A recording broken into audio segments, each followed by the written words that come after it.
As I'm speaking to this person, it's amazing. They feel like they want to give up. There's an increase in work, so they've taken on more staff, but they've gone straight for the assistant, and now it seems that the work is dropping off, and they still haven't got to grips with where they are at a comfortable state.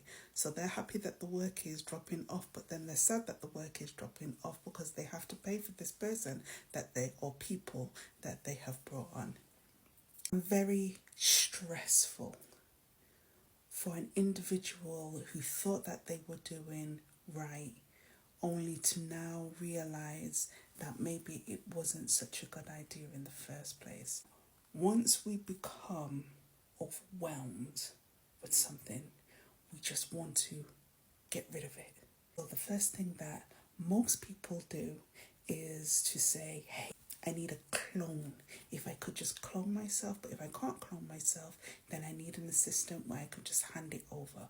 But to do that, to hand it over, you have to give them instructions. They can't move unless you've got instructions, and you won't have any kind of directions and have an overall view of what it is that needs to happen because you've been so focused on building the business and bringing in work, and now you've got that.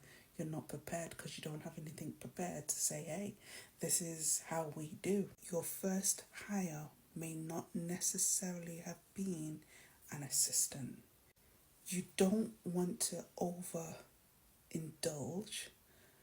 when you're hiring someone for this first time because you think all they're going to do is pick up the slack. When you have that mindset and you are hiring and onboarding in that kind of way, you are not going to pay the best price. Budget will always be a factor. A couple of years ago, everybody was encouraged to be a VA. You learn on the job. That's not helpful to someone who's in overwhelm. There's this immediate shift from overwhelm to burnout. You are trying to manage a team now.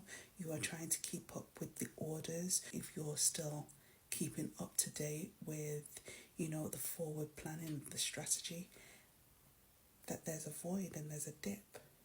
Then you realize that all the sales that you're making has been absorbed by your new hire or hires. The ethical strategist comes into all of that. Is that firstly, have some kind of plan, some kind of running order of what you do. So if you get to that point where you need to bring someone on temporarily, it doesn't have to be permanent, then you have at least a crib sheet for them to work off. If they're going to be more permanent and they seem like they're a good fit for what it is that you're trying to grow, then you will open up and be more involved in the policy side, like letting them know what the essence of the business is.